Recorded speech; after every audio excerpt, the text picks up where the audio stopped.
After my husband feigned his death, I also drank the fake death potion. He faked his death and ran away with his pregnant concubine, leaving all the mess of the Marquis mansion for me to clean up. I also faked my death, took all my dowry, went to Jiangnan, and married a scholar I had picked up 10 years later. When he returned to the capital, the Marquis mansion no longer existed, and that scholar turned out to be the deposed crown prince who had fallen into obscurity among the common people. Once the deposed crown prince's grievances were cleared, I too became a member of the imperial family. One after my husband, Yi Nanxing, fell off a cliff and died. While sorting through his belongings, I discovered that he had kept a mistress named Xing Cueyun in Hulu Lane. He treated that woman like a precious gem, and many items from his private treasury had been sent to her, including a jade lotus pod ornament bestowed by the emperor. Considering that he had already passed away, I, as his lawful wife, felt it was my duty to find a place for that woman. I am a kind-hearted person, thinking that being born a woman in this world is already fraught with difficulties, and she has no family or friends. Becoming a mistress might not have been a choice she could make. I did not intend to sell her off. My plan was to retrieve the imperial gift first, then give her some money and send her back to her hometown. However, when I arrived at Hulu Lane, I happened to see the mistress coming out of the small courtyard rented by Yi Nanxing, carrying large and small bags, and then sneaking onto an inconspicuous carriage. The woman was stunningly beautiful, with a slightly swollen belly. The golden hairpin on her head looked very familiar to me. It was the ruby Rui hairpin from my dowry, which had mysteriously disappeared a few days ago. Yi Nanxing said he guessed it must be one of the maids in the house who had been careless with her hands, and for that reason he had punished 2 maids responsible for cleaning in the courtyards. He never expected the item was actually taken by him, and even more surprisingly, it turned up on the head of a concubine. He really is my wonderful husband.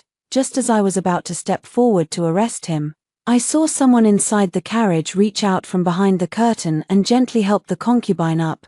Cueyun, let me help you. That voice, I knew it only too well. It was my husband Yi Nanxing. Looking at that large hand lifting the curtain, the knuckles were clearly white. Most importantly, there was a healed bite mark on the back of his hand, the same injury that Yi Nanxing had, one I had bitten. After finding out their noble household was rotten from within despite its golden exterior, I learned they had already accumulated debts of hundreds of thousands of taels before I even married in.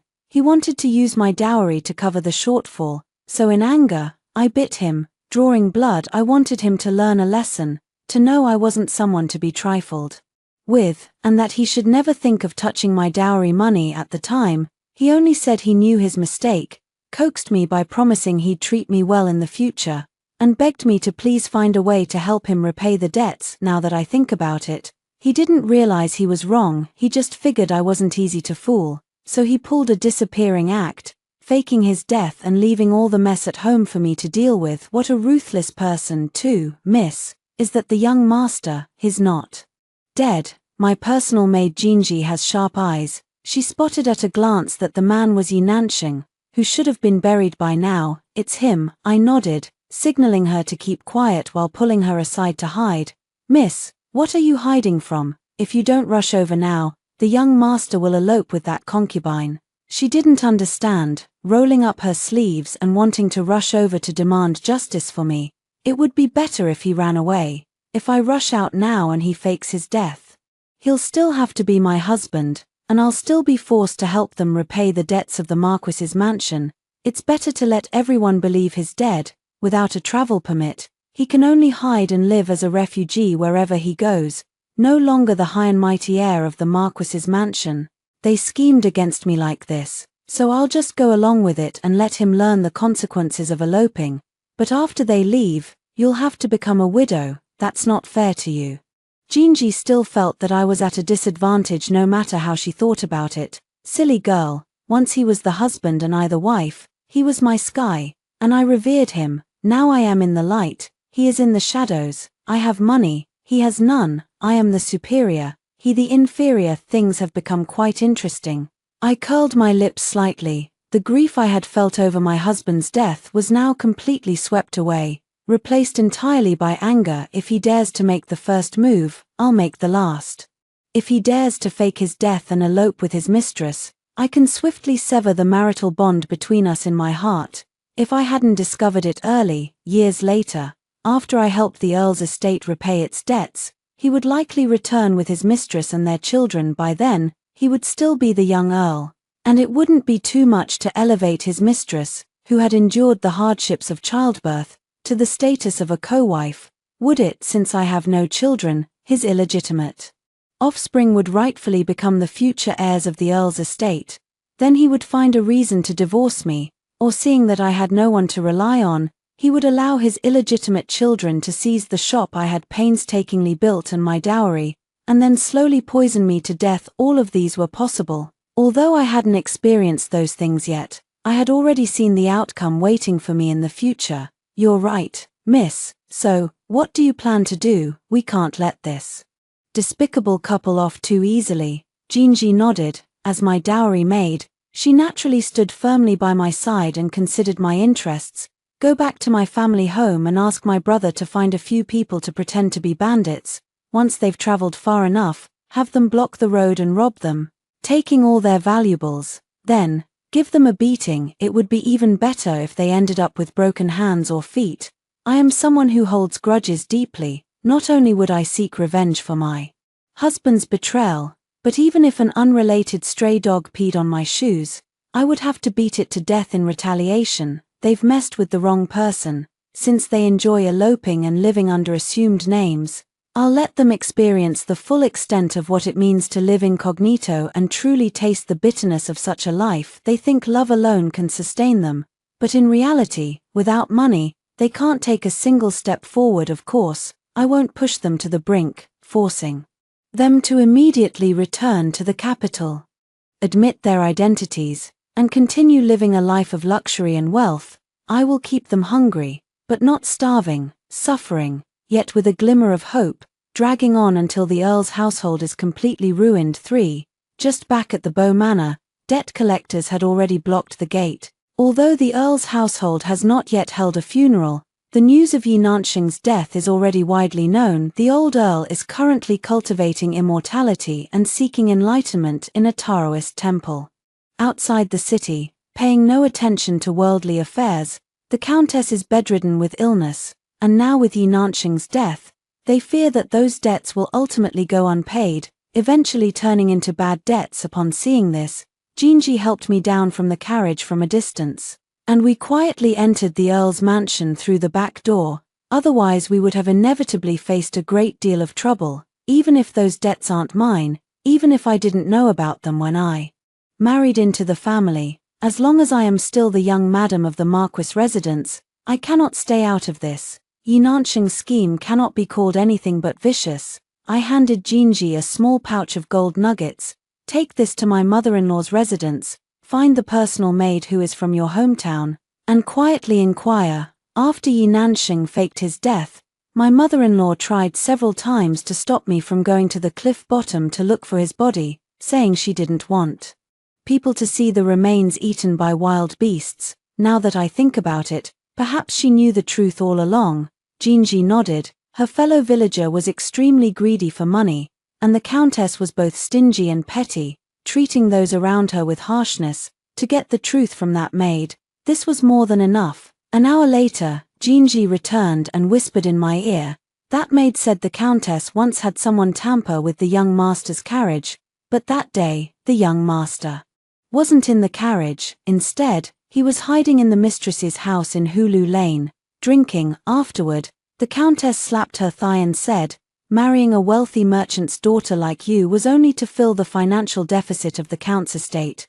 Once the deficit is covered, my son can return to a good life. Then we'll find someone to tarnish your reputation and have you drowned in the pond." After hearing this, I clenched my fists in anger. That old hag, I originally thought she was innocent and wanted to spare her. Since she also wants me dead, then don't blame me for being ruthless. As for this old hag, I don't intend to deal with her myself. She's already beyond cure, and as long as I offer no help, she will surely die. Hearing from the gatekeeper that the debtors refused to leave, and having received instructions from my mother-in-law They were making a fuss to see me. I told him, open the door and take them to see the elder lady, and tell them that I am merely a woman of the inner chambers, and everything in the household still depends on my mother-in-law's decision. My mother-in-law wanted me to clean up this mess, so I passed the responsibility back to her. Let them cause a scene in front of my mother-in-law, preferably making her so angry that her mouth and eyes twist askew. After the gatekeeper left, I asked Jinji and Yunju to count all my dowry items. Jinji looked confused.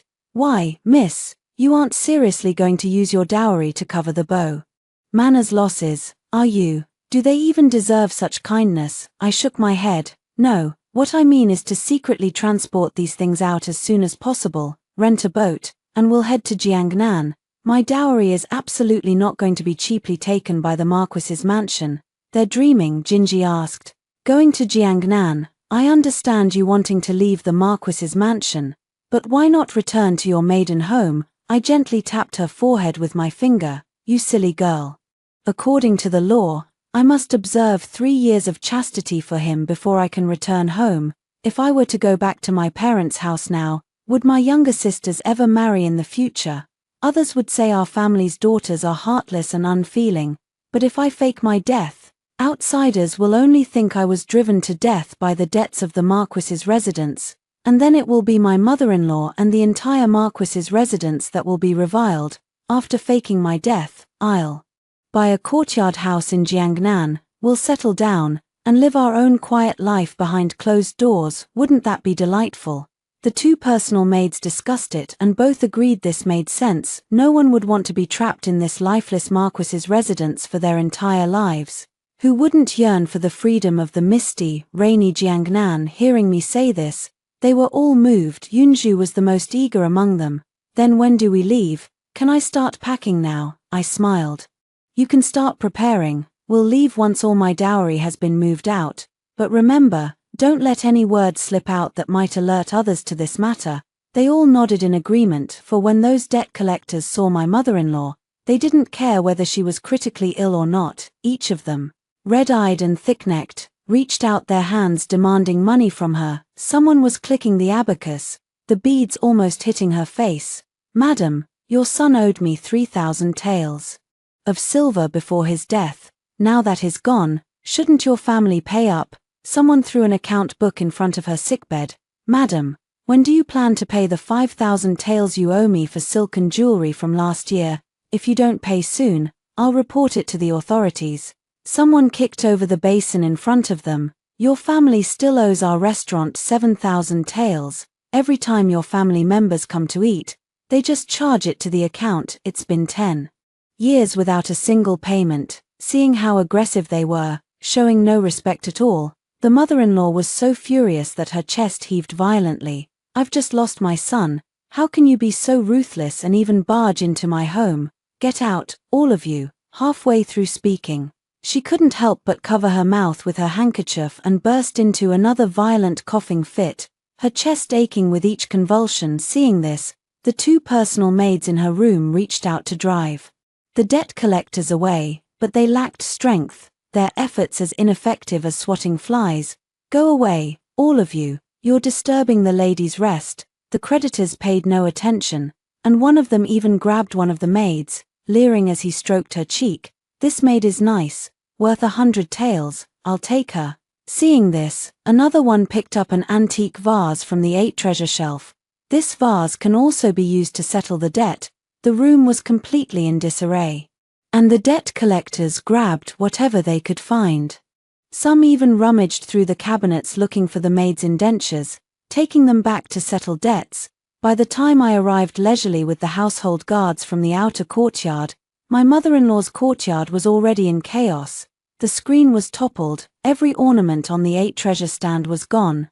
The cabinets had been thoroughly ransacked, beyond just the gold and silver jewelry. Even her favorite fox fur coat had been stolen amidst the confusion of the 6 maids in her courtyard. Only 3 remained now. The 3 with good looks had already been dragged away to pay off debts. My mother-in-law was so furious that her face turned deathly pale, and she cried with trembling shoulders, "These bandits, who let them in?" Then, upon seeing me, she immediately accused me. "Was it you?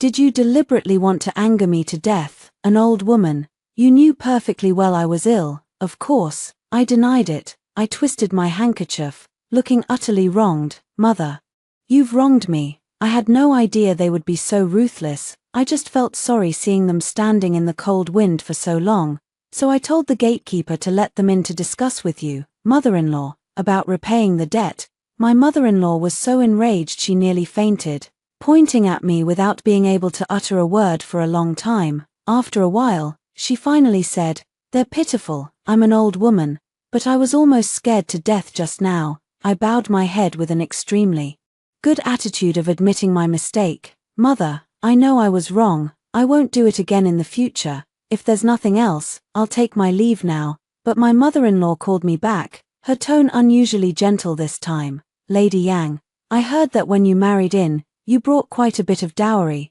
Could you—" She couldn't bring herself to say it out loud, yet secretly she did improper things. I sighed upon hearing this and said, "Mother, let me think about it for a few days." I wanted her to think I was wavering, so she would let her guard down. Then, I could secretly transport my dowry out of the Earl's mansion in batches. Upon hearing this, my mother-in-law became even more amiable toward me. "Take your time to consider it. My son truly married a virtuous daughter-in-law." I nodded and then left her courtyard. 5 in half a month, I secretly emptied my private dowry stash, moved it out of the residence under the pretense of clearing clutter, and then had it delivered to a merchant ship I had already leased. When my mother-in-law couldn't wait any longer and sent someone to ask me how I had thought it over, the timing was finally right. I burst into tears and pleaded with my mother-in-law, "All of that is my parents' dowry for me. Why must I dip into my own dowry to plug the Bow clan's financial shortfalls? I won't agree to it." Flying into a rage, my mother-in-law smashed an inexpensive tea set to pieces. "You're my daughter-in-law. You have no choice but to obey me in this matter. Your money belongs to the Bow household." I took the opportunity to cry and return to my own courtyard, then had someone spread the word about this matter, so that everyone outside would know how my mother-in-law coveted her daughter-in-law's dowry and how she forced me to fill the holes in her marquis's estate. When my mother-in-law found out, she called me to her side, pointed at me, and scolded me with her hands on her hips. "You deliberately spread this. You just want to disgrace my Count's estate. Don't forget that you are now also a member of the Count's estate. We rise and fall together." I looked up at her with tearful eyes, trembling. "Mother, are you determined to drive me to my death before you're satisfied?" My mother-in-law snorted coldly, "Using death to threaten an old woman like me? I wasn't raised to be scared. If you have the guts, go ahead and die." I was waiting for her to say that. Hearing her words, I pretended to be heartbroken on the surface, but inside, I was overjoyed. She was just waiting to be drowned in the people's spit. I cried as I returned to my own courtyard and locked myself inside the room. That night, I set a fire and burned the entire courtyard to the ground. By the time everyone woke up and rushed to put out the fire, the flames had already soared high, with thick smoke billowing. When my mother-in-law was carried over, there was nothing left but a pile of ruins. I and my 4 personal maidservants were all gone. She stared at the ruins, crying as if her own parents had died. "The dowry, all her dowry is gone now." Not only that, but after receiving the news, my parents immediately rushed to the Earl's mansion to demand an explanation for me. My mother-in-law, at a disadvantage and unable to justify herself clearly, was left in a weak position. My parents, well aware that I had faked my death, did not take the matter to the authorities. Instead, they simply severed all ties with the Earl's mansion, cutting off all contact and making sure the incident became widely known. Now that the story of Madame Bow forcing her daughter-in-law to death had spread, those creditors came again, demanding Madame Bow repay the money immediately. Unable to pay, she was reported to the government office by them, and it seemed there wouldn't be a good outcome. 3 days had passed when I received the urgent message from my parents carried by homing pigeon. By then, I had already set off along the waterway toward the south of the Yangtze River. 10 years later, I was lying on the reclining bed under the grape arbor, cooling off, when Jinji, who had already married, hurriedly ran over. "Young lady, something terrible has happened. Come quickly to the front yard, many soldiers have arrived and surrounded your husband." Hearing this, I immediately sat up, the round fan in my hand slipping to the ground in panic. What is the matter? Could it be that my feigned death has been discovered? But this is merely a family affair of the Earl's household. Why would they arrest my husband? Jinji shook her head, panting heavily. "I don't know. Should you take the children and slip out through the back door, saving as many as you can?" Upon hearing this, I immediately pointed toward the room. "You and Yunju take Ru Jie and Chen Ji out through the back door and hide at the Yulai Inn. I'll go to the front to see what's happening. He is the husband I brought into the family, and he has treated me well. I cannot stand by and watch him die." Upon hearing this, the two maids immediately complied, taking the children and hiding outside. "Yes, I have married again 10 years ago. On my way to Jiangnan, I rescued a drowning scholar. The scholar was exceptionally handsome, with sharp eyebrows and bright eyes. Temporarily captivated by his beauty, I felt grateful and decided to let him marry into my family. We spent 10 years as husband and wife and had a pair of children. Now, my daughter, Sister Ru, is 8 years old, and my son, Brother Chen, is 5.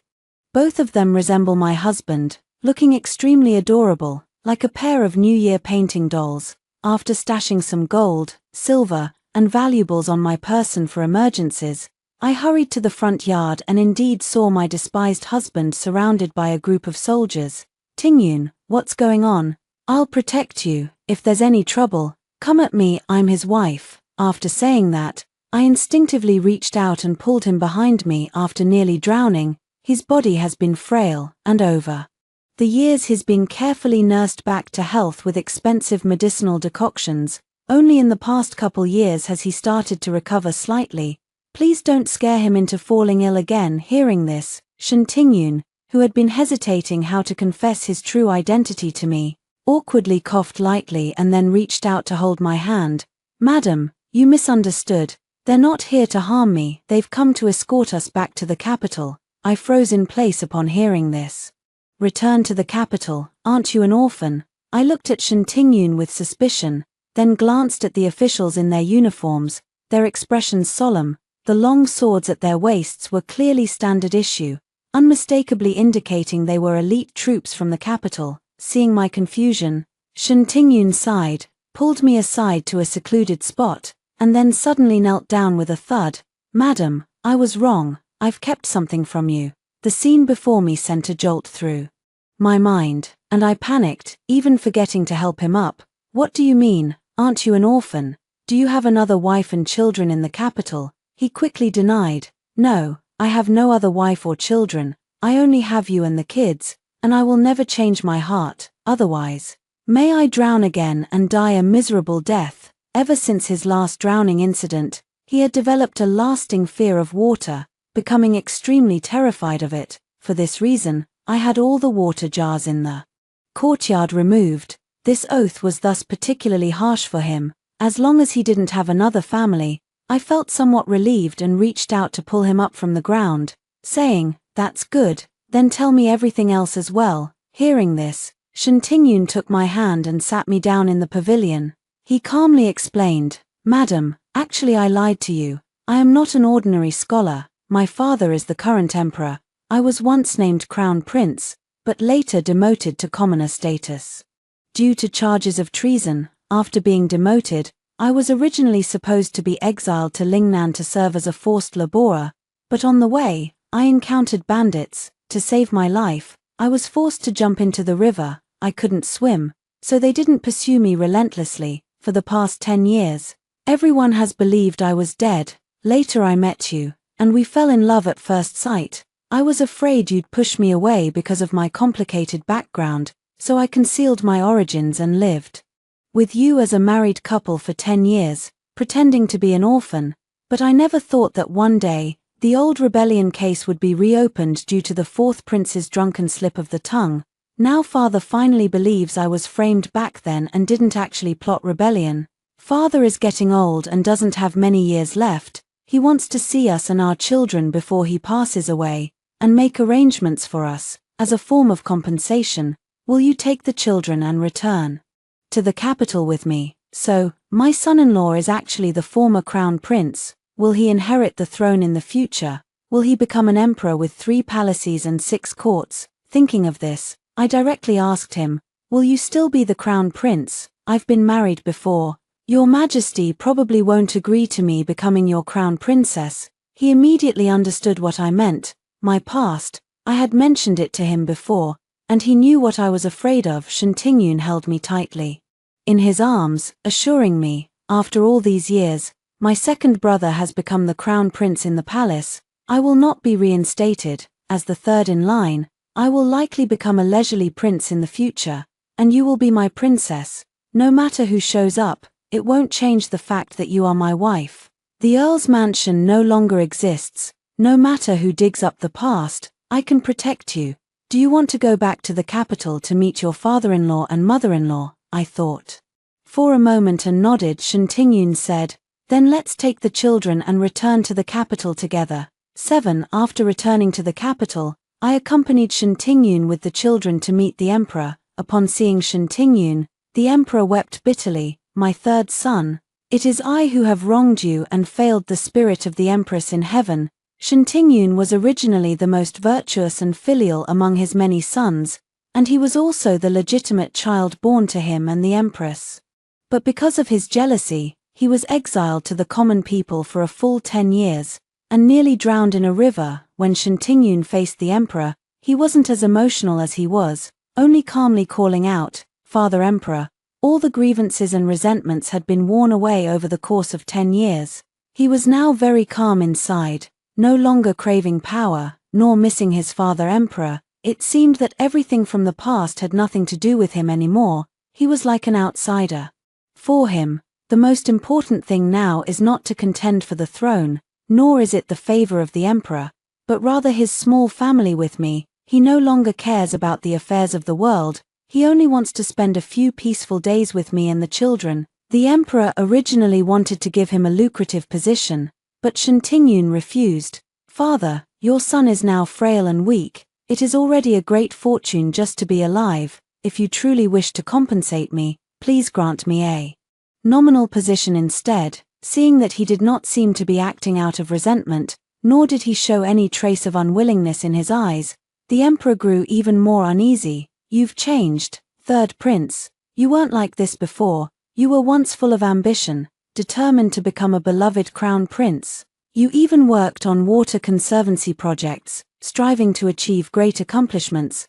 Are you still holding a grudge against your father? Shintingyun's response was to have the imperial physician take his pulse. The emperor personally heard the physician say that Shintingyun's health had only just recovered and that he must take good care of himself from now on, or else he would not live past 40. This only deepened the emperor's guilt. He had originally intended to use Shintingyun's return to counterbalance the current crown prince, but upon seeing Shintingyun so frail, he finally abandoned the idea. Forget it, I won't burden you anymore. I hereby appoint you as Prince Cheng, grant you a fief of 1,000 households, bestow upon you a princely residence, and give you 1,000 taels of gold. From now on, you should focus on recuperating your health. After thanking the emperor, Shintingyun pointed at me and his 2 children and said, I humbly request that your majesty grant her the title of Princess Cheng of my household, and register our 2 children into the imperial genealogy. The emperor had already sent people to thoroughly investigate me, a daughter of a wealthy merchant in the capital, previously married but who faked her death and escaped, once saved Shintingyun's life, and bore him 2 children. The emperor had initially disliked that I had been married before and wanted me to become Shintingyun's concubine, while arranging a noble lady as his principal consort, but when he opened his mouth to speak, he swallowed the words back because he saw that Shintingyun now had his heart and eyes full of me and the children. If he, as the father, played the role of the villain who breaks up a loving couple, he feared it would only drive Shintingyun further away. The emperor finally sighed and said, As you wish. With the emperor's words, I became the confirmed princess of Cheng, and both my children were registered in the royal genealogy. From then on, I no longer had to hide in the shadows but could live openly and honestly. After our family of 4 thanked the emperor, We were led by the palace attendants to offer incense and bow before the memorial tablet of the late empress. After leaving the palace, since Prince Cheng's residence wasn't ready yet, we went straight back to my maiden home. 8 That night, my mother pulled me aside to talk privately. She said, "My daughter, you've finally made it through the hard times. Now that you're Prince Cheng's consort, even if Yinan returns alive, he won't be able to harm you in the slightest." I nodded. This is what they call turning disaster into blessing. Prince Cheng has treated me very well over the years. That night, my mother told me many things that had happened after I left the capital. For example, after my supposed death, Lady Bo couldn't repay her debts, so the government seized the Bo residence, and all its belongings and slaves with death contracts were sold off to settle the debts. In the end, the money still couldn't be repaid, and Lady Bo was driven to desperation by the debt collectors, so she committed suicide by slashing her wrists. After her death, the emperor sent people to reclaim the Bo residence, and now it has been granted to another high-ranking official to live in. Mother also mentioned Yi Nanxing. She said that after Yi Nanxing and Xing Cueyun were completely robbed on their way, Yi Nanxing was beaten nearly to death by mountain bandits, and his concubine had her face slashed. Because of the Bo family's debt, the two hid in a small town, never daring to return to the capital, living a very tight life. However, the concubine was fortunate, giving birth to 2 sons and 1 daughter for him. My mother couldn't stand it, so she occasionally sent people to cause trouble for them in the small town. Yet, just when they couldn't hold on any longer and wanted to return to the capital, she would give them a glimmer of hope, trapping them there all along. Hearing this, I said, "Mother, now that my identity can be openly acknowledged, you can let them return to the capital. I can't wait to see how they'll feel when they find out that the Earl's mansion has long been gone." My mother smiled and said, "I'll send someone to arrange it right away. From the moment he betrayed you, it's been a fight to the death between us." She was also looking forward to what would happen to Yi Nanxing when he found out the truth. 2 months later, after hearing the false news that the Marquis mansion had paid off all its debts, Yi Nanxing hurried back to the capital with Xing Cueyun. The happier they had been along the way, the more anxious they became when they couldn't find the Marquis mansion. When the young servant sent to investigate returned and reported back in vivid detail that Yi Nanxing brought his concubine to see the Vermilion Gate and tried to force his way in, but was spotted by an alert servant and driven out. Only then did he notice that the plaque outside the mansion's gate had long been replaced with the Li family name. He asked around and only then learned that the Earl's mansion no longer existed in this world. Now, with nowhere to turn and having squandered all his travel funds on the way to the capital, he and his family of 5 were left to sleep on the streets. The mistress argued fiercely with him, saying she had only followed him because he was the heir to the Earl's mansion. Had she known he was now nothing, she would never have borne him so many children. Now, she threatened to abandon the children and leave on her own. Seeing her greed for wealth and realizing her lack of sincerity toward him, Yi Nanxing argued with her. And then, shockingly, abandoned her and the children, running to your parents' home to seek an audience with your father and mother. Hearing this, I stood up and asked Shen Tingyun, who was squatting nearby feeding the parrot, "Your Highness, would you like to accompany me back to my parents' home to see the commotion?" He clapped his hands, shaking off the birdseed. "Let's go." So I had the carriage prepared and went with him to my parents' home. When the carriage stopped near my parents' home, from afar, I could hear someone kneeling at the front gate, crying out, "Father-in-law, I know I was wrong. Please, for Yang Niang's sake, lend me some money to get by." My parents naturally wouldn't show their faces, and the servant blocking the door wouldn't even let him barge in. The servant raised his hand to shoo him away. "Our master has no son-in-law like you, who faked death to dodge debts and then drove his own wife to her death." Yi Nanxing refused to leave and even threw mud at me. If she hadn't refused to pay off my debts and serve my mother back then, the Earl's mansion would definitely still be standing. She brought the Earl's mansion to such a state, so it's only right that I ask my father-in-law for some money. He really doesn't care about anything anymore, just for the money. Seeing this, everyone started pointing fingers at him. Someone said, "You spineless beast. You've driven your own wife to death, yet you still dare come to your father-in-law asking for money." How shameless, another person said. I heard he's been hiding away these past few years, having 2 sons and a daughter with another woman. How could he even have the nerve to come back? I saw this and had someone summon his former creditors to confront him, as it's only natural for debtors to repay their debts thus.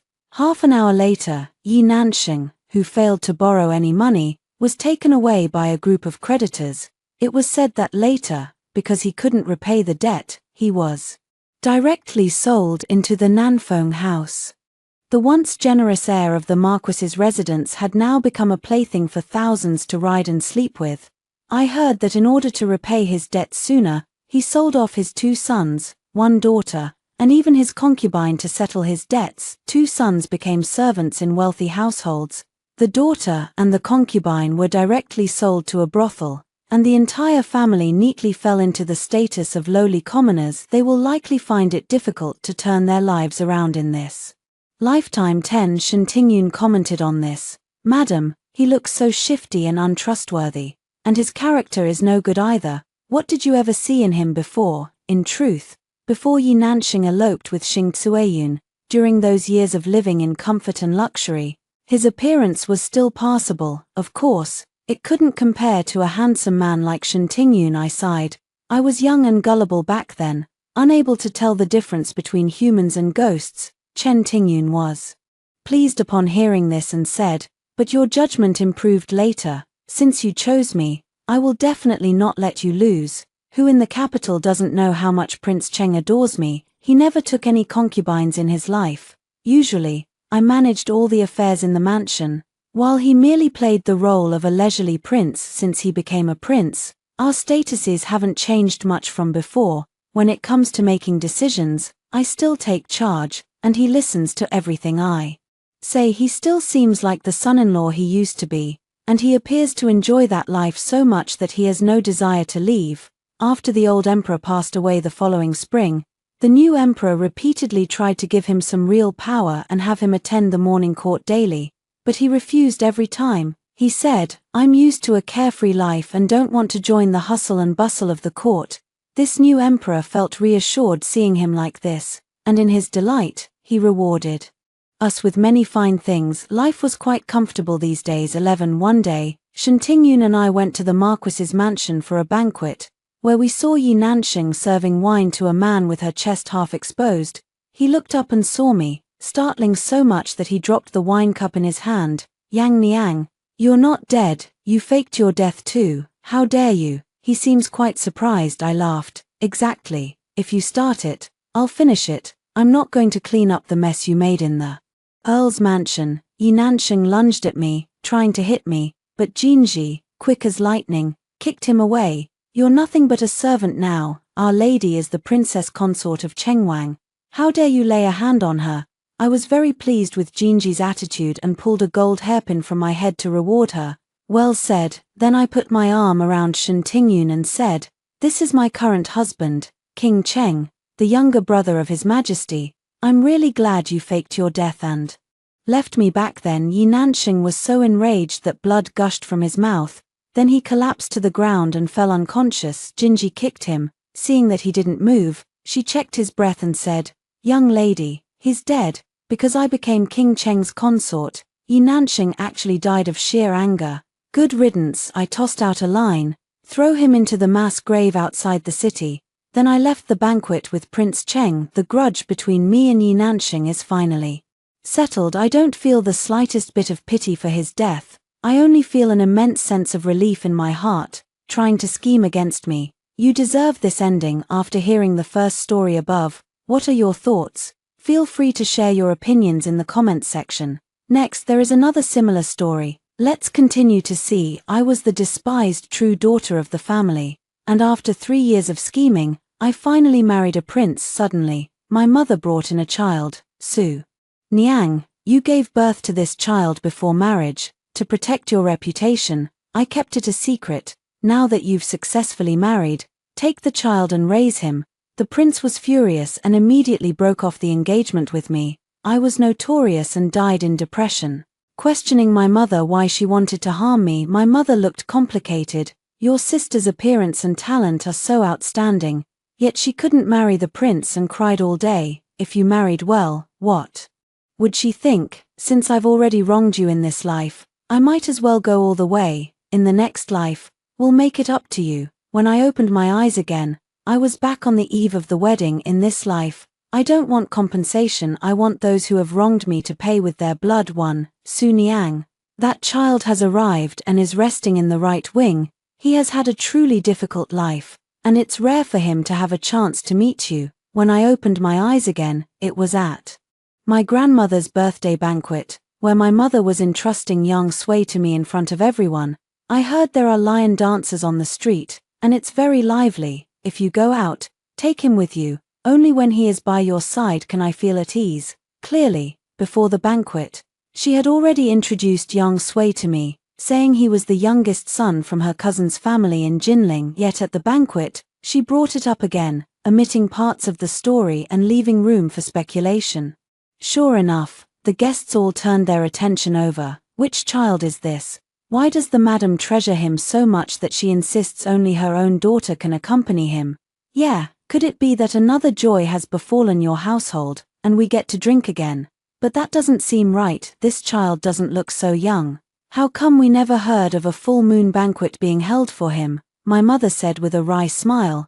This matter is long to explain, it's all due to past misdeeds. Since today is the old madam's birthday banquet, please don't inquire further. Just pretend you've never seen this child. Her mysterious demeanor instantly aroused everyone's curiosity. The countess, who has always been at odds with my mother, remarked sarcastically, "What is this sinful debt? Could it be that this child should never have been born? But seeing how the lady treasures this child, it doesn't seem like she was born to a concubine. Could it be?" The countess paused, her gaze sweeping over me and the fake heiress Zhao Mingjin before letting out a mocking laugh. The incident of the switched children caused quite a stir in the capital. Judging by your expression, could it be that the two young ladies of your household have been up to some disgraceful mischief again? Indeed, giving birth out of wedlock is truly a rare sight, isn't it? 17 years ago, my mother went into premature labor on her way to offer incense, and a peasant woman switched the babies 3 years ago. The truth came to light. Yet my parents have such deep affection for Zhao Mingjin that they resent my return. Because I turned the noble ladies they had carefully nurtured into the laughingstock of the capital, it must be said that Zhao Mingjin is quite the actress. Even though she was the one who orchestrated the scandal, she acted as if she had been insulted by the countess's words. In front of everyone, "Madam, do not slander my innocence with baseless accusations. Who the mother entrusts the child to naturally determines who the child is related to.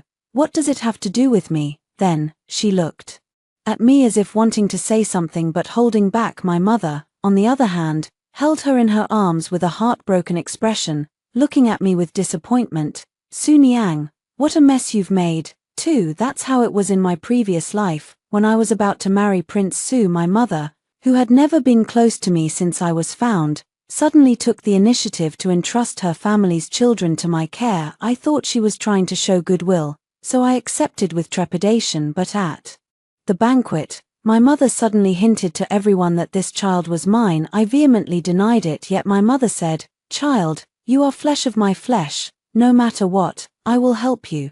Besides, the innocent remain innocent. Are you arguing with me like this because you think I would harm you? After all, you weren't raised by my side." How rebellious and unfilial. In the end, I never spoke up again. Who would have thought that the compromise I made to please my mother at the birthday banquet would become the evidence she used to accuse me of being pregnant before marriage on the day of my wedding to Prince Su?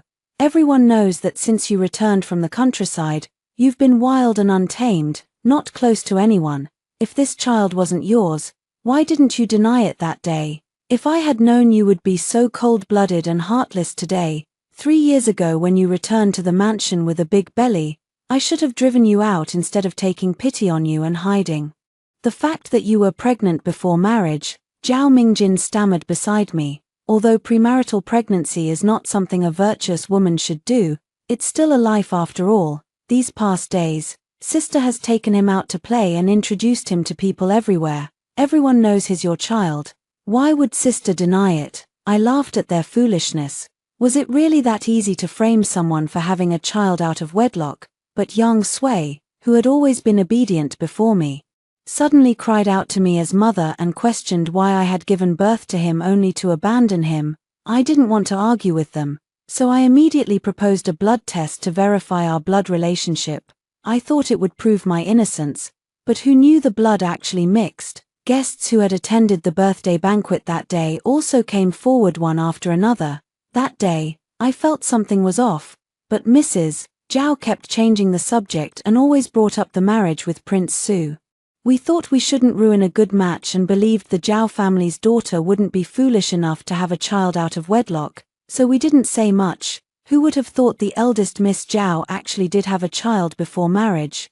Yeah, the biological mother of Miss Zhao has come forward to identify her, so it must be true. This is really unfair of the Zhao family. Although marriage is important, they shouldn't conceal the truth about having a child out of wedlock.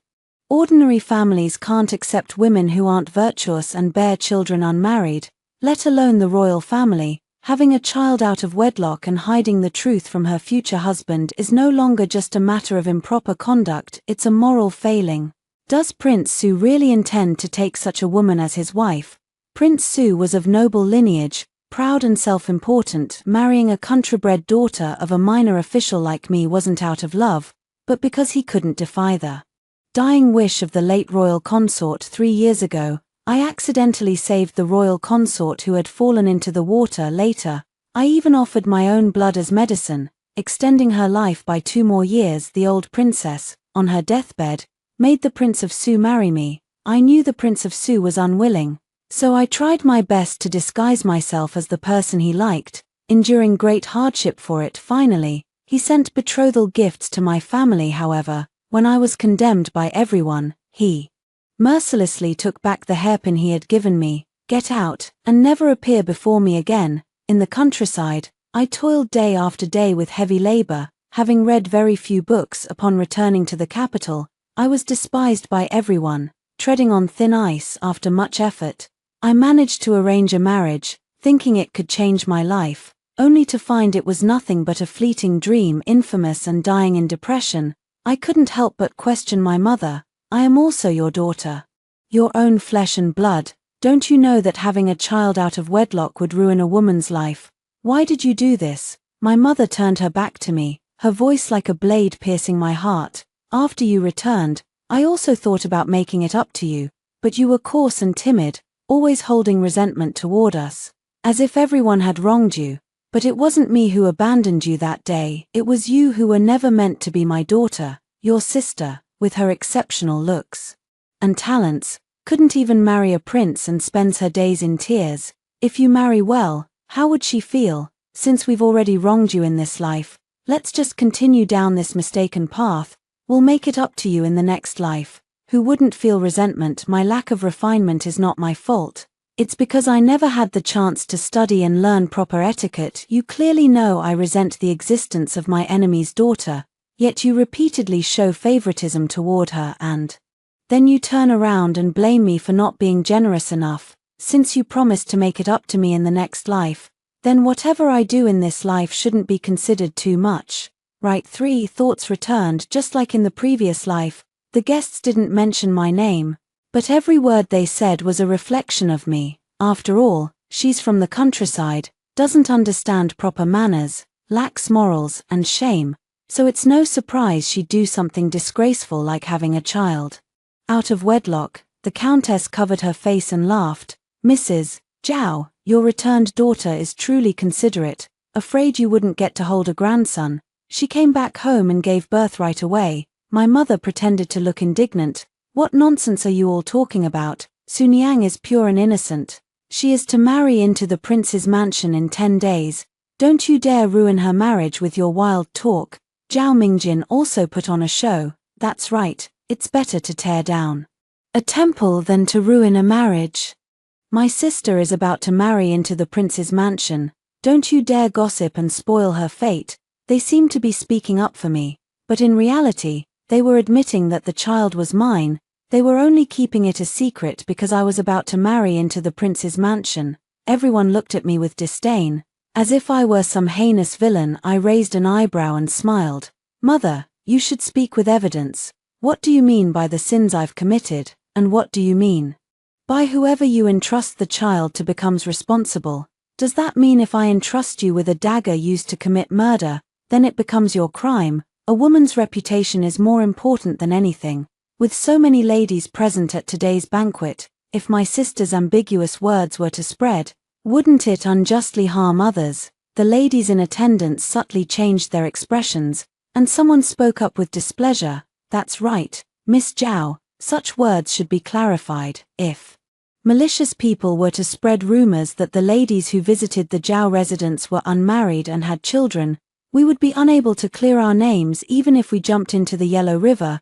Zhao Mingjin instantly seemed to have been struck mute, glaring at me speechlessly. My mother looked at me with disappointment. Sunyang, when did you become so sharp-tongued and sarcastic? I squeezed out a few tears. What do you mean by that? Mother, a young woman's reputation is of utmost importance. My sister speaks and acts without restraint, nearly causing a disaster. I merely offered a word of caution. How does that make me sarcastic? I know mother doesn't like me and favors the sister she raised by her side, but you can't slander your own daughter without even distinguishing right from wrong.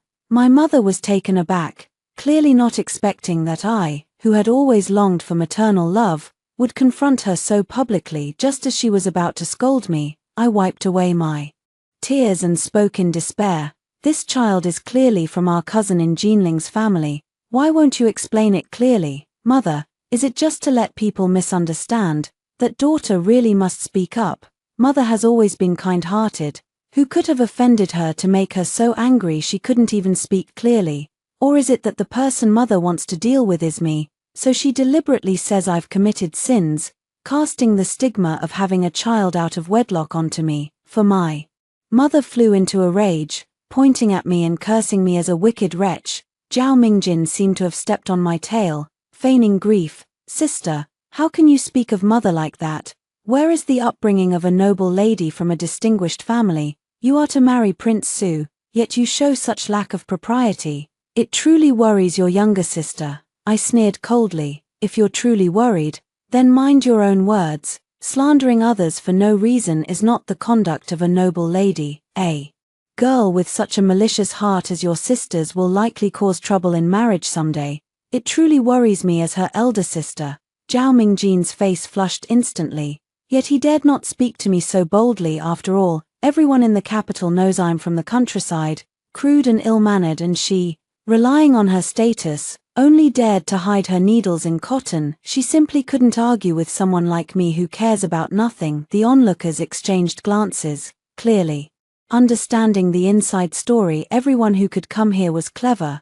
After my outburst, how could they not see the schemes my mother and Zhao Mingjin had plotted against me? Suddenly, an authoritative voice rang out. What kind of birthday banquet is this? With all this noise and commotion, seeing my father, I breathed a sigh of relief. In my previous life, after my engagement was broken off, he loudly lamented the misfortune that had befallen our family. You foolish, ignorant woman. When one prospers, all prosper. When one suffers, all suffer. You have ruined Suya's reputation. Do you think the other women in the household can escape unscathed? He looked at me again with a complicated expression.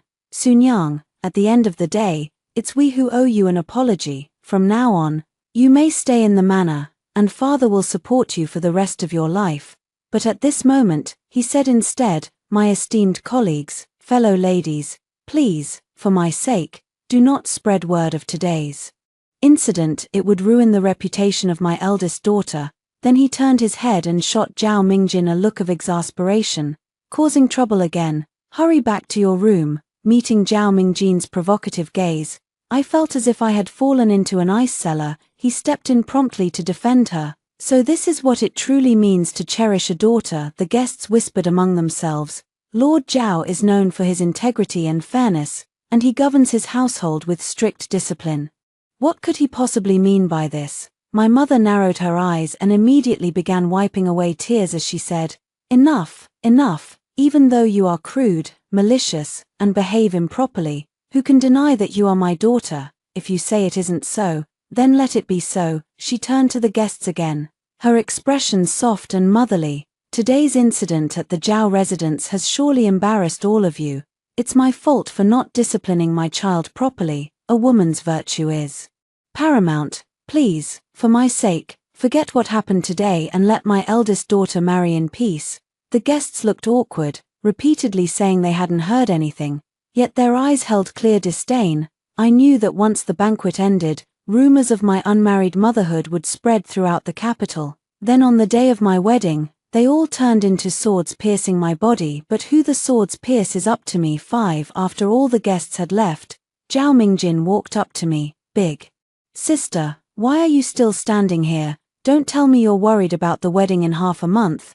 Don't worry, the innocent will be cleared, and Prince Su is reasonable and righteous. He certainly won't call off the engagement. I couldn't help but curl the corners of my lips. Indeed, the innocent remain pure. Prince Su will certainly not call off the engagement, because if he were to call it off, it would be on the day of the wedding itself. He hates being played with the most in her previous life. After the incident at the banquet spread, he clearly cared deeply and even considered cancelling the wedding, yet he comforted me by saying he believed I would never do such a thing. Then, on the day of the wedding, he drove me out of the royal mansion. I asked him why he treated me this way. His voice was full of sarcasm. You and I have known each other for 3 years. Whether you are innocent or not, I naturally know, but I won't keep fools around me. Such a clumsy scheme, and you couldn't even fight back, even making me a laughingstock.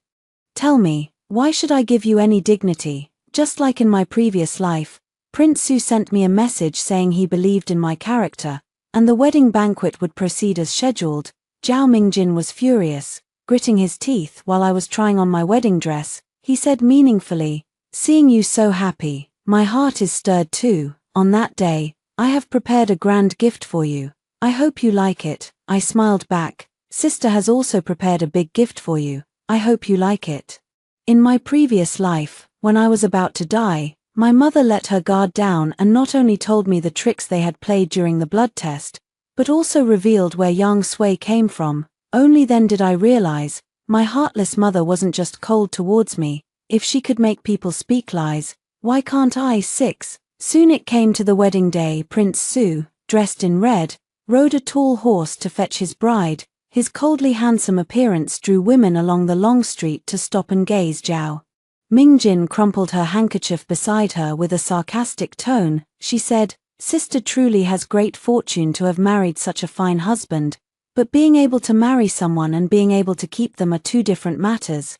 I hope you can keep him." I gripped my round fan and sneered, "Yes. Things that don't belong to you will never truly be yours. Occupying someone else's nest like a crow. Be careful, one day your nest might be taken away." Zhao Mingjin was instantly speechless, and could only pull on my mother's sleeve in grievance. My mother shot me a cold glare. "Even on your wedding day, you still can't behave. If you marry into the royal family, who knows what trouble you'll cause." I actually felt a bit guilty before, but now it seems I'm doing you a favor. It truly was a complete break in relations, putting down such vicious words. He didn't even bother to explain or cover up. Soon we entered the prince's mansion, just like in my previous life. During the wedding ceremony, my mother suddenly rushed out with Yang Sui. The difference was that this time Yang Sui looked pale and weak, with blood still clinging to the corner of his lips.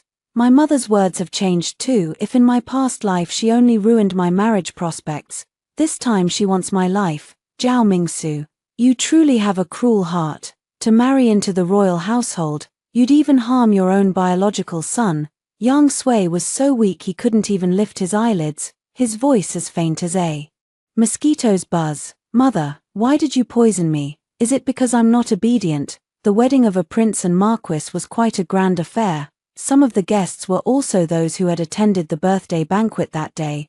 I thought it was strange that day, but I never imagined Zhao Mingsu really had a child out of wedlock. What a wicked heart! For the sake of wealth and honor, she would even poison her own child. Yes, having a child out of wedlock is bad enough, but now, to marry a prince, she's willing to take a life. If anything displeases her in the future, will blood not flow like rivers? Zhao Mingjin appeared at the doorway, dressed in plain clothes. graceful and poised. Please don't speak ill of my sister. She grew up in the countryside, never receiving the teachings of sages, and has merely made a momentary misstep, looking at me with reddened eyes again. Sister, I know you must feel very guilty in your heart. If you admit your mistake quickly, I believe everyone will forgive you. I couldn't help but laugh. Why should I feel guilty, and why should I admit my mistake? Besides, growing up in the countryside, sister, who exactly was it that reduced me from an official's daughter to a country woman? How do you have the nerve to say such a thing? 7. Zhao Mingjin clearly didn't expect that at this point I would still bring up her identity as a fake heiress, her eyes turning red this time. She was genuinely crying. My mother held her in her arms. Heartbroken, she glared at me angrily. You've committed such an unforgivable act, not only refusing to repent, but even humiliating Mingjin. Do you really need me to drag you to the official authorities before you finally wake up? I looked at her and sadly wiped away my tears. I know mother loves younger sister Mingjin and blames me for making her suffer upon my return, but you can't slander me with charges of bearing a child out of wedlock and poisoning my own child. After I returned home, I often attended banquets, and everyone has seen me. How could I possibly have time to give birth to a child? The noble ladies present all frowned. We often see Miss Zhao, and there is no sign of her being pregnant.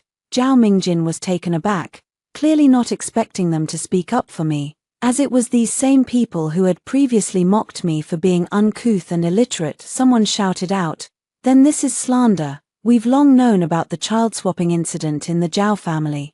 But we never expected their family values to be so corrupt, tarnishing their own daughter's reputation on her wedding day." Yes, that day at the birthday banquet, I already found it strange. If he truly cared for his daughter, why would he say things that were ambiguous and led to misunderstanding? Soon, everyone noticed my mother and Zhao Mingjin's expressions had changed. Prince Su also took my hand and said gently, "Don't be afraid, the innocent will naturally be cleared." Then he coldly glanced at my mother. "Madam Zhao, if you have nothing else to do, please return to your residence. Don't ruin this prince's wedding joy." The ceremonial music sounded again from all directions, as if the storm had calmed down, but I knew greater storms were still to come. Sure enough, my mother stood up, looking impartial and righteous. When Zhao Mingsu was brought back, it was winter, her face sallow and emaciated, and even if she was pregnant, it wouldn't have been easily noticeable. Moreover, she had given birth during the New Year period, in the bitter cold of winter, rarely going outside, so naturally no one would have noticed anything unusual. If you still don't believe me, then let's do a blood test to verify our kinship. Then, a group of servants from the mansion arrived. Each of them firmly stated that I had given birth to a son not long after returning to the mansion 3 years ago. Prince Su slowly loosened his grip on my hand. The noble ladies who had just spoken up for me exchanged glances and fell silent. 8. I suppressed a cold laugh and cried out, "Mother is the mistress of the Zhao family, and the contracts of these maids are all in your hands. Of course, whatever you say goes. As for the matter of the child being poisoned, I have been in my room all day today preparing for the wedding and had no time to leave. All my bridal attendants can testify to that.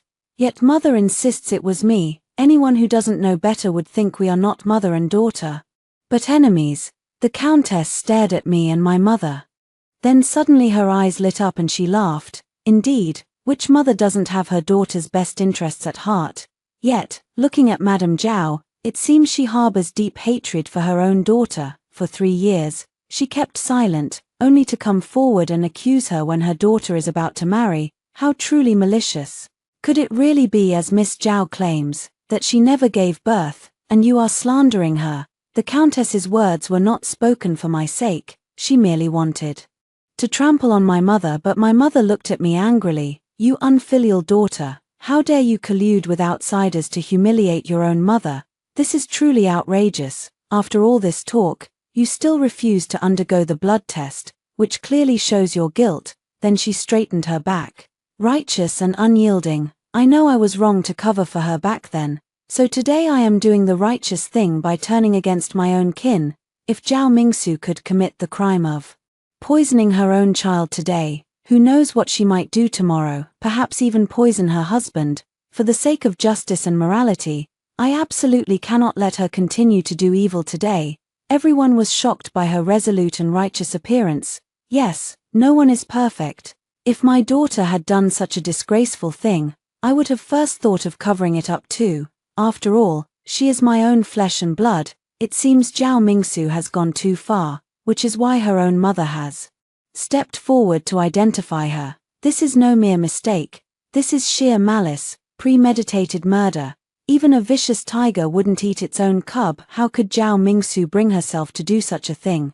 Seeing everyone take her side, my mother turned her gaze back to me. Sun Yang, I'll give you one more chance. Apologize to everyone. Take the child back and raise him properly. Live an honest life from now on, and I will still acknowledge you as my daughter. Then she looked toward Prince Su.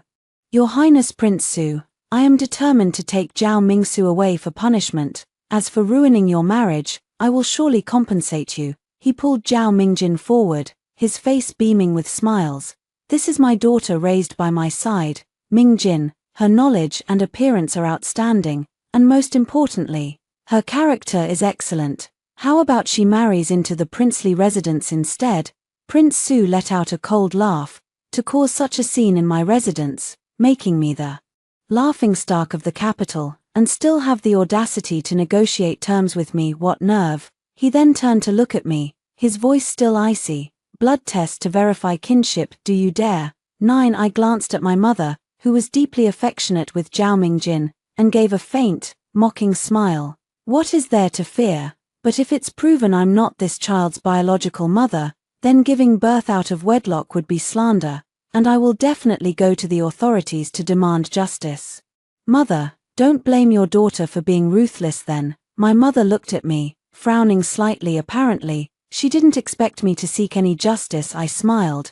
If you can slander me without caring about my life, you certainly don't regard me as your daughter. If it's proven I'm innocent, I require you to apologize to me, compensate me with 1,000 gold pieces, and on behalf of the Zhao family, sign a letter severing all familial ties with me. From then on, no matter wealth or disaster, it will have nothing to do with me. I paused for a moment, then said bitterly, after all, mother never raised me, yet she nearly took my life. My mother was taken aback, sighing in disappointment. Your vengeful and heartless nature truly chills my heart.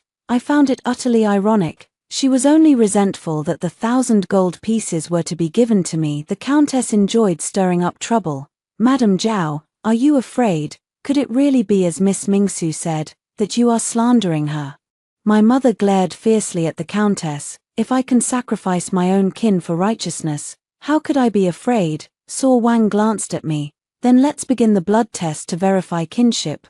When the water was brought up, the maid exchanged a glance with me. I understand my mother did the same trick as in my previous life. I stepped forward at the same time as Yang Sui. As I picked up the dagger, my mother suddenly called out to me. I looked up at her. Her expression was complicated, as if she wanted to say something but held back. I did not ask because there was a similar incident in my previous life. Though she felt guilty, it wasn't much, and she didn't stop me from dripping blood into the doctored water. Soon, there was movement in the water.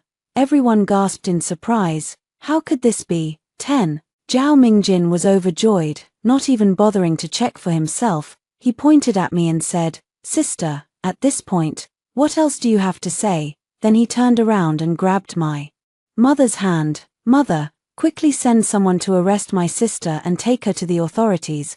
My mother looked at me deeply, as if making some kind of decision. Sun Yang, although you attempted to murder your own child, fortunately, the child is unharmed. As your mother, I will not take you to the authorities. Come back to the manor with me. Out of our mother-daughter bond, I will support you for the rest of your life.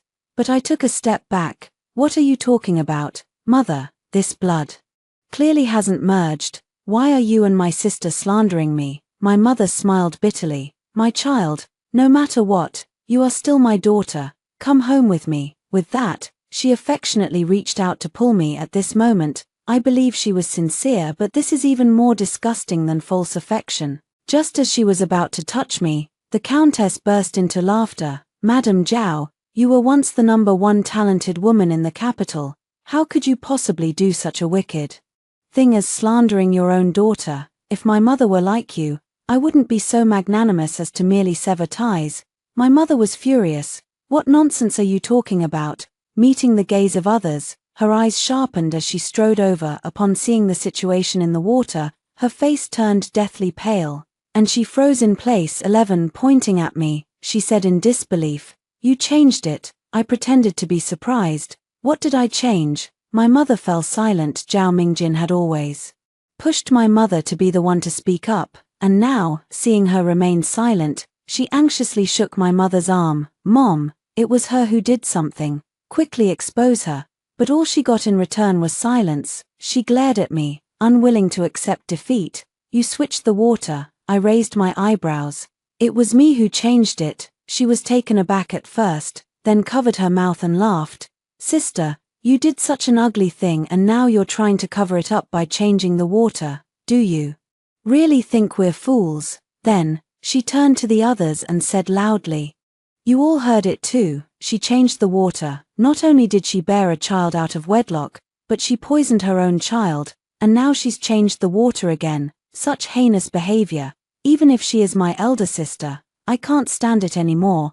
But in the next moment I said, "My younger sister changed the water, and I changed it back. What's the problem?" Zhao Mingjin felt a bit flustered and still wanted to puff out her chest and argue, but was pulled back by my mother. After all, my mother had lived for decades and had a very clear mind. She knew that since I had discovered the water-changing incident, I must have left some backup plans. If they kept pressing the issue, they would definitely get dragged into it. But Zhao Mingjin was unwilling to give up. Pointing at Yang Sui, he said, "Regardless of whether the blood test for kinship is valid or not, this child keeps claiming that his mother Zhao Mingsu poisoned him.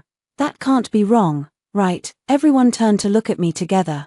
Although they didn't accuse me as they had before, there was still a hint of suspicion in their eyes. I couldn't help but laugh. "Why are you so certain, little sister, that the mother this child mentioned is me?" 12 Zhao Mingjin sneered. "Just now, the child called out clearly. How can you still deny it, sister?" I smiled and looked at Yang Sui, whose face was pale. "Child, was the person you just called me?" Everyone turned to look this way. My mother glanced at me, then turned her back.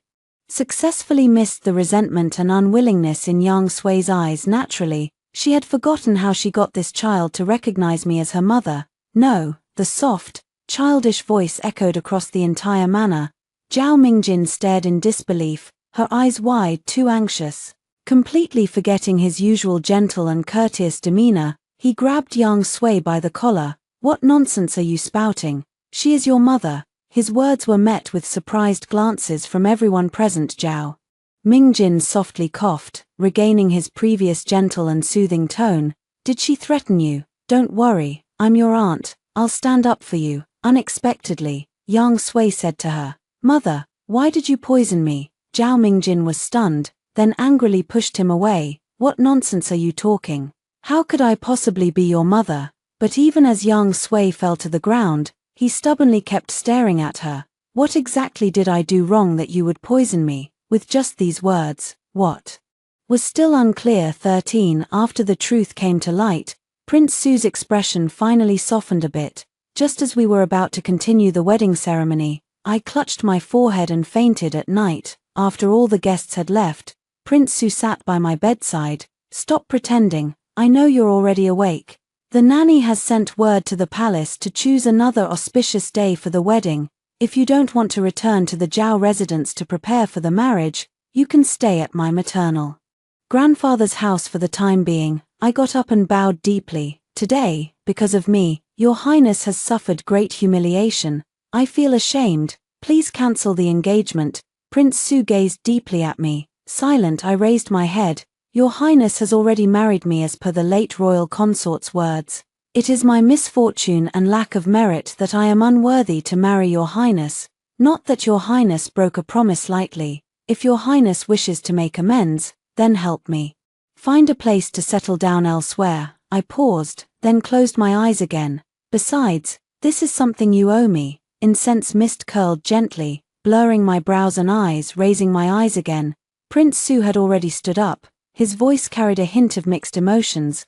Get some rest. Tomorrow I'll take you to the government office to sever ties. Just one day apart. My mother looks so much older looking at me. His expression was quite complex, yet he still couldn't resist a sarcastic remark. I really gave birth to a good daughter, who has ruined my reputation and now comes to sever family ties. If your ancestors knew, their graves would probably be smoking with anger. After saying this, he bit his lower lip, as if somewhat regretful. My father had a gloomy expression. Cutting ties? You really have some nerve. Marrying into the royal family means severing all relations with your birth family. If you ever run into difficulties later, don't blame me for being heartless. Zhao Mingjin also looked much more haggard, even with a thick layer of rouge. The bruises on her cheeks were hard to conceal. She didn't argue with me, but instead smiled and comforted my parents. However, my mother unusually did not engage in conversation with her, and my father even snorted coldly, turning his back directly. It was only then that I learned that after Zhao Mingjin returned to the mansion yesterday, she had a big argument with them. She blamed my mother for not handling the matter properly and criticized my father for not helping her, which led to her reputation being completely ruined.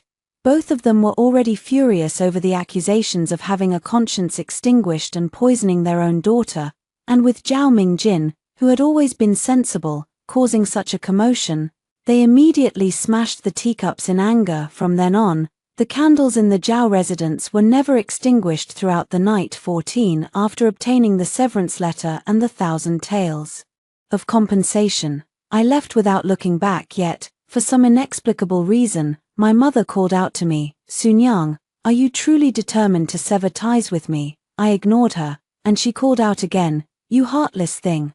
I carried you for 10 months and gave birth to you, nearly losing my life in the process. When I learned you were coming back, I rushed around, preparing bedding and hairpins for you, and now you want to cut ties with me. Only then did I turn around and sneer. The kind-hearted Sunyang has already been killed by you with the disgraceful name of having a child out of wedlock. Besides, giving birth but not raising but not being close or trustworthy. What kind of mother is that? She was taken aback, then ran toward me awkwardly. This isn't a big deal, and besides, I know I was wrong. A mother and daughter should be blood relatives after all. I tugged at the corners of my mouth, feeling nothing but sarcasm. By now, she couldn't even bring herself to say sorry. She kept chattering on, blaming me for being heartless, accusing Zhao Mingjin of being ungrateful, never thinking of her at all. I turned around and mounted my horse directly. She tried to chase after me, but the soldiers who came to raid our house blocked her path. The great sin of lending money at exorbitant interest rates, driving countless poor people to death and leaving so many children orphaned, is enough for her to spend her life in prison. And my cruel father, though only a 5th rank attendant, was corrupt and lawless, treating human lives as grass, and I imagine he won't fare any better. As for me, born in the countryside and crude and unrefined, I naturally will take my silver and wander the world. After hearing the stories above, what are your thoughts? Feel free to share your opinions in the comments section. Looking forward to hearing from you. If you liked this story, don't forget to like it, share it, and subscribe to my channel. See you next time.